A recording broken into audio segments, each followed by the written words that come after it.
కాంగ్రెస్ అభ్యర్థి డామినేషన్ వేయనున్నారు. యూసుఫ్ గూడ check post నుంచి కార్యకర్తలతో కలిసి ర్యాలీగా బయలుదేరనున్నారు. బంజారా హిల్స్ వరకు ఈ ర్యాలీ చేపట్టనున్నారు నవీన్ యాదవ్.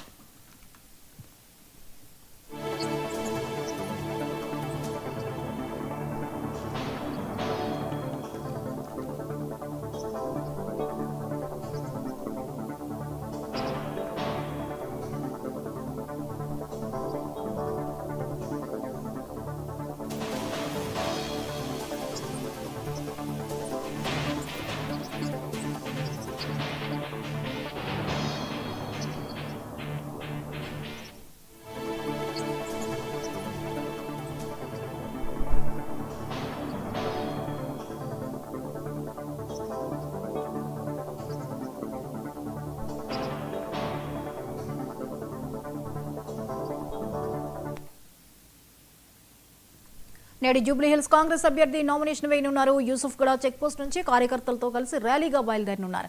బంజారా హిల్స్ వరకు ఈ ర్యాలీ చేపట్టనున్నారు నవీన్ యాదవ్. ఈ అంశంపై మరిన్ని అప్డేట్స్ ని చీఫ్ రిపోర్టర్ శ్రీనివాస్ అందిస్తారు. శ్రీనివాస్, జూబ్లీహిల్స్ నుంచి నామినేషన్ వేయడానికి నవీన్ యాదవ్ సిద్ధమవుతున్నారు. ఈ రోజు వేయనున్నట్లుగా తెలుస్తోంది, వివరాలు ఏంటి?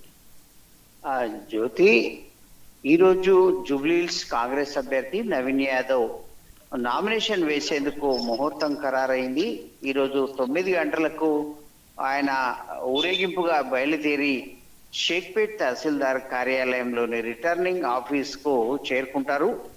ఆయన యూసుఫ్ కూడా చెక్ పోస్ట్ నుంచి బయలుదేరి వివిధ ప్రాంతాలు ఇక్కడ యూసుఫ్ కూడా బస్తీతో పాటు అక్కడ బటాలియన్ పోలీస్ బటాలియన్ రోడ్డు మీదుగా శ్రీనగర్ కాలనీ, అలాగే సాగర్ సొసైటీ, ఇట్లా వివిధ ప్రాంతాల నుంచి నియోజకవర్గంలోని పలు ప్రాంతాలను కలుపుకుంటూ అంటే ఆ ప్రాంతాల ప్రజలను అభివాదం చేస్తూ వారి ఆశీర్వాదాలు కావచ్చు, వారి శుభాకాంక్షలు కావచ్చు, విశేష అని చెప్పుకోవచ్చు, అన్నిటిని కూడా అందుకుంటూ వాళ్ళకు అభివాదం తెలుపుకుంటూ ముందుకు సాగుతారు. భారీ ఎత్తున కార్యకర్తలు, శ్రేయోభిలాషులు, అభిమానులు సందోహంతో పెద్ద ఎత్తున ర్యాలీ నిర్వహించేందుకైతే సిద్ధమయ్యారు.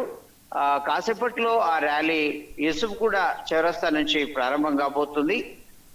యూసుఫ్ కూడా బస్తీ మీదుగా పలు ప్రాంతాలను మీదుగా అది షేక్పేట్ తహసీల్దార్ కార్యాలయానికి చేరుకుంటుంది. ఈ ర్యాలీతోనే తనకున్న ఆదరణ ఏంటో నియోజకవర్గంలో చూపించాలని అభ్యర్థి నవీన్ యాదవ్ భావిస్తున్నట్లు మనకు తెలుస్తా ఉంది. ఎందుకంటే ఇప్పటికే బీఆర్ఎస్ అభ్యర్థి సునీతను అందరికంటే ముందుగా ఆ పార్టీ ప్రకటించింది. వివిధ కార్యక్రమాలతో అక్కడ బీఆర్ఎస్ పార్టీ ప్రచారం కూడా చేస్తా ఉంది. అంతేకాకుండా అక్కడ సిట్టింగ్ సీట్ కావడంతో అక్కడ వారికి ముందే ఉన్న క్యాడర్ కావచ్చు, ఒక అనుకూలమైన వాతావరణం కావచ్చు, ఆ వాతావరణంతో తామే గెలుస్తామన్న ధీమా పలుమార్లు ఏకంగా వర్కింగ్ ప్రెసిడెంట్ కేటీఆర్ తన ప్రసంగంలో వ్యక్తం చేయడము, కాంగ్రెస్ పార్టీని అలాగే కాంగ్రెస్ నేతలను తీవ్రంగా విమర్శ చేయడం కూడా జరిగింది. ఈ నేపథ్యంలో వీటన్నిటికీ కేవలం ప్రజాదరణతోనే చెక్ పెట్టాలి, ఒక సంకేతం పంపాలి అని అయితే నవీన్ యాదవ్ అలాగే కాంగ్రెస్ పార్టీ శిబిరం యోచిస్తున్నట్లయితే మనకు తెలుస్తుంది. ఆ స్థాయిలోనే భారీ ఎత్తున జన సమీకరణ జరుగుతా ఉంది. అయితే ఎన్నికల నిబంధనల ప్రకారం కొంత దూరంలోనే ఈ ర్యాలీని ఆపి నామినేషన్లకు మాత్రం ఎన్నికల నియమావళి ప్రకారము ఎంతమంది అనుమతి ఉంటుందో ఎంతమందికి ఆ అనుమతి పొందిన వారితోనే రిటర్నింగ్ ఆఫీసర్కు వెళ్ళి నామినేషన్ అయితే సమర్పించే వీలుంటుంది. జ్యోతి, రైట్, థ్యాంక్ యూ శ్రీనివాస్.